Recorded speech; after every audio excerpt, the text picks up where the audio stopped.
Oh wait, no. That's right. Hey, how's it going? This is Colin. I'm Levi. We're in Physics 357. This is our video explaining the EV3 functionality and some of the sensors that it has, how you can use it to control turning on and off a motor. That's right. So here you can see our components. This is the motor that we'll be driving with the EV3 brick from Lego right here. This is the ultrasonic sensor that we'll use to control turning on and off the motor. Here is a gyroscope that will be the final sensor that we use to control the motor. Here is an RGB color sensor that we'll also use to control the motor. So here's a general view of how the EV3 actually connects to the sensors, the motor, and the computer. It has a micro USB up at the top here that runs all the way into a computer.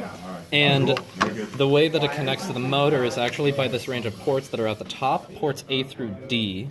Sensors run on different channels at the very bottom of the EV3. They have to connect to ports 1 through 4. Now we'll walk you through some of our code.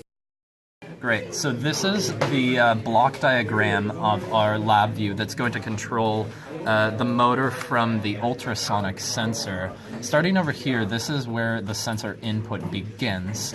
It outputs a number and we begin to compare it. We're interested in finding out if the sensor is a certain range of centimeters away from whatever surface it's detecting.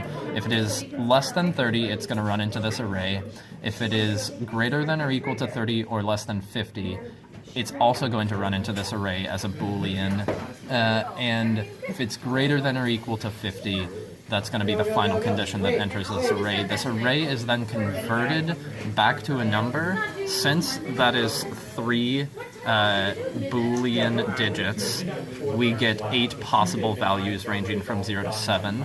So over here we have a case structure that determines it. Our default is for 0. So if none of these conditions are tripped, then the block will default to turning off the motor. And in any of the other cases that we choose not to specify, the motor will be turned off. We've specified what happens if the first condition is tripped, that is, if it's less than 30 centimeters. In that case, the motor's going to turn on with 10% power. Similarly, in the second case, that would be when this second condition inside the Boolean array trips.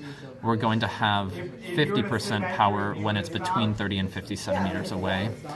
The third case is actually going to have a numeric value of 4 because it's the third Boolean digit. And in this case, if it's greater than or equal to 50 centimeters from the surface that it senses, it's going to turn the motor on with 90% power. And that's all the cases that we have to worry about.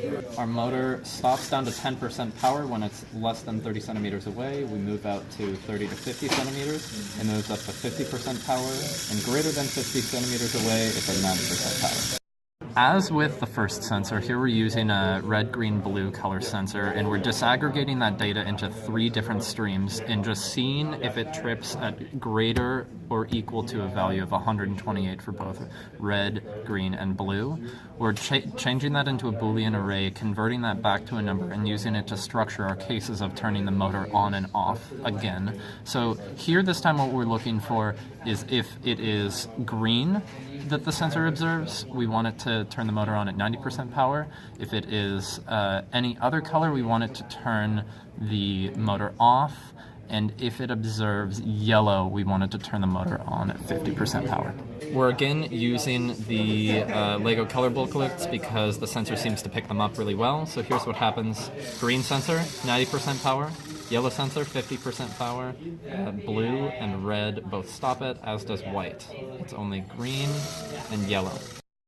Similar structure to our Labview code this time. We start out with a gyroscope sensor, and this is what we're interested in driving the motor with. So to begin with, we have it reset and take the angle that it's at when the program begins as 0.